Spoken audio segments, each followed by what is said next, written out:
Hello students, welcome to Engineers Pathshala. आज हम लोग नया यूनिट रेशियो एंड प्रोपोर्शन पढ़ने वाले हैं। छोटा यूनिट है, इम्पोर्टेंट यूनिट है। आपको आसानी से सब चीज समझ में आते जाएगा। तो चलिए स्टार्ट करते हैं लेक्चर को। Ratio and proportion.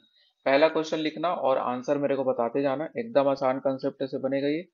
7.1 ratio x proportion 14.2 ratio 2.8। इसमें x का वैल्यू आसानी से निकाल सकते हो क्या आप लोग? रेशियो एंड प्रोपोर्शन का साइन हटाओगे तो ये ऐसा कुछ हो जाएगा क्या? 14.2 डिवाइडेड बाई 2.8 ऐसा लिख सकते हैं। ठीक है। उसके बाद x का वैल्यू बस आपको निकाल के बताना है। 7.1 14.2 दो बार में कट जाएगा और ये आंसर कितना आ जाएगा? 1.4 इसका आंसर आ जाएगा। ठीक है, एकदम आसान क्वेश्चन था। एक कंसेप्ट आपको बता देता हूँ जल्दी से। A B C D. ठीक है। अब इसमें याद रखना, ये जो फर्स्ट टर्म है उसको हम लोग क्या बोल सकते हैं? फर्स्ट प्रोपोर्शन या फिर फर्स्ट रेशियो। हिंदी में क्या बोलेंगे इसको? प्रथमानुपाती। ठीक है। तो ये हो जाएगा आपका फर्स्ट प्रोपोर्शन, लिख दो इसको। ठीक है। First proportion. ये हो जाएगा सेकंड प्रोपोर्शन। ठीक है, वैसे ये थर्ड प्रोपोर्शन हो जाता है। और लास्ट वाला क्या हो जाएगा? Fourth proportion. या तो ऐसा, या फिर याद रखना, सेकेंड और थर्ड प्रोपोर्शन को हम लोग क्या बोल सकते हैं? मीन प्रोपोर्शन बोल सकते हैं। ठीक है ना, मीन प्रोपोर्शन, या फिर हिंदी में क्या बोलते हैं इसी को? मध्यानुपाती बोलते हैं। ठीक है, इस चीज को याद रखना। लेकिन जब हम लोग मध्यानुपाती वाला कंसेप्ट लाते हैं तो उस केस में B इज इक्वल्स टू सी हो जाएगा। ठीक है, याद रखना बस इस चीज को। और इस केस में जैसे कि A B C D है आपका। ठीक है। तो जब मैं बोल रहा हूँ बी और सी आपका क्या है? सेकंड और थर्ड टर्म नहीं है, मतलब कि सेकंड प्रोपोर्शन और थर्ड प्रोपोर्शन ना होके इसको हम लोग क्या बोल रहे हैं? मीन बोल रहे हैं। ठीक है, मीन प्रोपोर्शन बोल रहे हैं। तो उस केस में ये जो फर्स्ट वाला है, इसको तो फर्स्ट प्रोपोर्शन ही बोलेंगे, लास्ट वाले को हम लोग थर्ड प्रोपोर्शन बोलेंगे, याद रखना। ठीक है ना, थर्ड प्रोपोर्शन बोलेंगे। पहले ऊपर में क्या था? दोनों प्रकार से आपको कंसेप्ट समझ में आना चाहिए। पहला वाला जो रेशियो प्रोपोर्शन का जो टर्म था उसमें पहला, दूसरा, तीसरा, चौथा ऐसा करके था। लेकिन जब हम लोग सेकेंड और थर्ड को मीन प्रोपोर्शन बोलेंगे, मीन प्रोपोर्शन बोलने से बी इक्वल टू सी जब हो जाता है, तो उस केस में क्या हो जाएगा आपका? फर्स्ट, सेकेंड और थर्ड। ठीक है ना, तीन टर्म होंगे, क्योंकि जो सेकेंड और थर्ड टर्म है वो दोनों ही एक टर्म कहलाएंगे, और वो एक टर्म का को हम लोग क्या बोलेंगे? मीन प्रोपोर्शन बोलेंगे। ठीक है, इतना कंसेप्ट अगर समझ में आ गया है तो सब क्वेश्चन आपको बन जाएगा। क्वेश्चन करें? चलो तो क्वेश्चन करके दिखा दो एक ठुक मेरे को। लिखना। एक मिनट। 6 5 21 का फोर्थ प्रोपोर्शन मेरे को बात बताइए, है ना?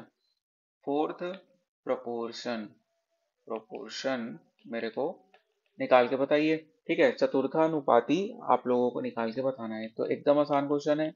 इसको ऐसा कुछ कर दोगे। फर्स्ट, सेकेंड और थर्ड प्रोपोर्शन आपको दिया गया है, फोर्थ प्रोपोर्शन निकालना है। एकदम आसान क्वेश्चन था। ठीक है ना, एकदम आसान क्वेश्चन था, बन गया होगा। 3 दूनी 6, 3 सत्ते 21, और उसके बाद 7 पंचे 35। 35 डिवाइडेड बाई 2 मतलब 14 पॉइंट, सॉरी 14 पॉइंट बोल रहा हूँ, 17.5 आंसर हो जाएगा। ठीक है, एकदम आसान क्वेश्चन था। नेक्स्ट क्वेश्चन करें? चलो एक क्वेश्चन करके दिखाना मेरे को। एक क्वेश्चन लिखना। 9 एंड 25 का मीन प्रोपोर्शन मेरे को निकाल के बताइए। ठीक है ना, मीन प्रोपोर्शन या फिर मध्यानुपाती, मध्यानुपाती निकाल के बताइए। बन जाएगा, एकदम आसान क्वेश्चन है। इसमें करना क्या पड़ेगा? मध्यानुपाती मतलब कि ये हो जाएगा x, ये हो जाएगा x/25।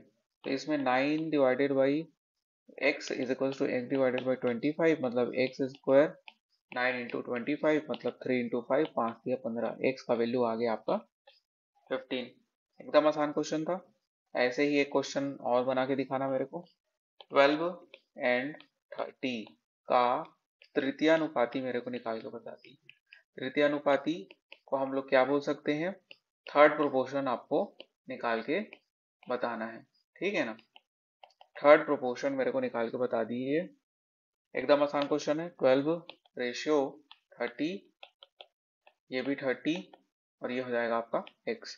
ठीक है ना, ये तृतीयानुपाती तक वाला क्वेश्चन है, मतलब first, second and third term रहेगा, और जो सेकंड टर्म है उसको हम लोग क्या बोल देंगे? Mean proportion. और मीन प्रोपोर्शन की वैल्यू अपने को 30 दी गई है। ठीक है ना, ये फर्स्ट प्रोपोर्शन है, ये मीन प्रोपोर्शन है। तृतीयानुपाती ज्ञात करना है ना, थर्ड टर्म ज्ञात करना है, तो ये अंडरस्टूड होना चाहिए कि आपको गिवन क्या है। तो बस इसके बाद क्या था, इसके बाद सॉल्यूशन है। तो x इज इक्वल टू कितना आ जाएगा आपका, 3 से काटना है तो काट लो, 3 चौक 12, 3 दहाम 300/4, मतलब ये कितना हो जाएगा, 4 से 28, 4 पंचे 20, 75 आपका आंसर आ गया। ठीक है, एकदम आसान क्वेश्चन था। अब चलो नेक्स्ट क्वेश्चन मेरे को करके दिखाना, एकदम आसान क्वेश्चन फिर से। P/Q इज इक्वल टू 2/3 दिया गया है, या फिर ये आपको इस टर्म में भी दे सकता है, किस टर्म में दे सकता है, P/Q इज इक्वल टू 2/3, ये आपको दिया गया है, ठीक है ना, कुछ भी कैसे भी दिया जा सकता है। आपको ज्ञात क्या करना है, P/2Q P+2Q, इसको सॉल्यूशन करके बताना है कि इसका आंसर क्या होगा। एकदम आसान क्वेश्चन है।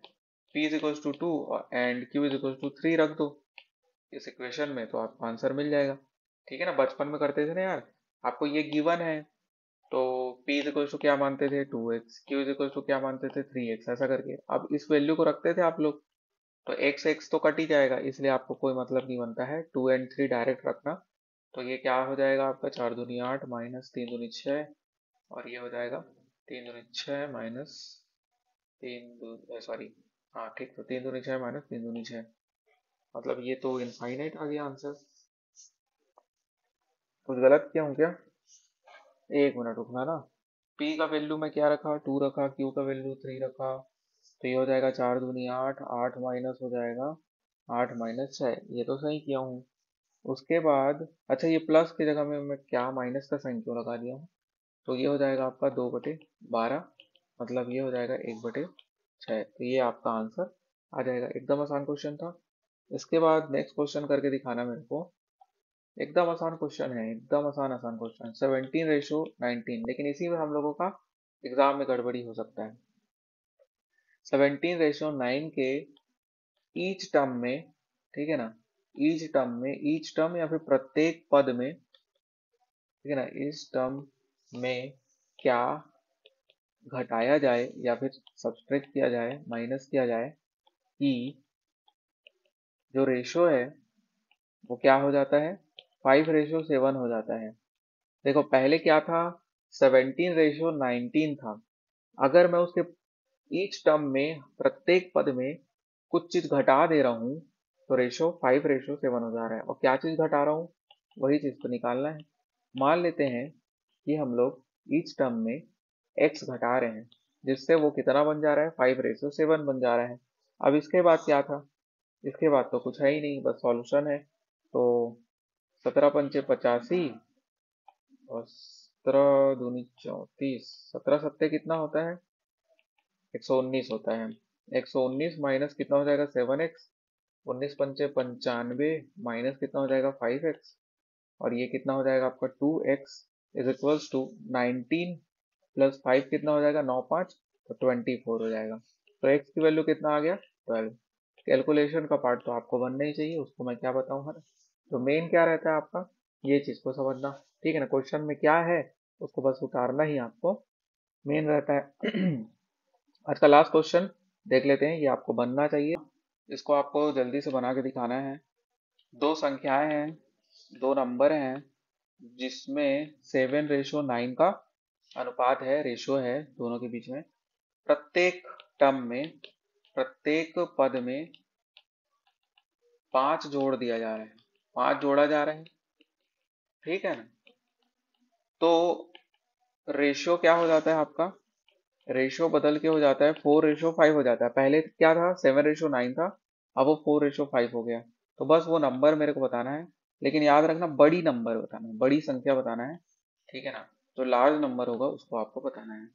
तो एकदम आसान क्वेश्चन है यार, बचपन में हम लोग क्या करते थे, नंबर नहीं दिया है तो वो नंबर 7x एंड 9x है, क्योंकि पहले आपका रेशियो क्या था, 7/9 था, तो दोनों नंबर को हम लोग 7x 9x मान लिए। 7x में मैं 5 जोड़ रहा हूँ, 9x में भी 5 जोड़ रहा हूँ, सेकेंड लाइन पढ़ो ना, प्रत्येक पद में 5 जोड़ा जा रहा है, ठीक है। तो रेशियो पहले 7 और 9 का था, अब वो कितना हो जा रहा है, 4 और 5 का हो जा रहा है।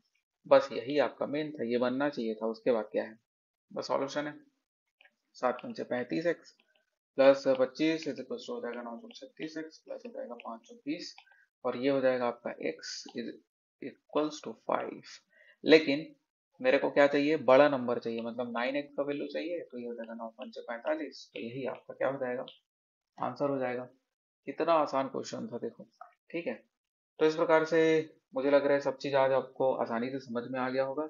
मिलते हैं हम लोग नेक्स्ट लेक्चर में। अगर अच्छा लगा हो लेक्चर तो लाइक शेयर एंड सब्सक्राइब कर सकते हैं। Thank you.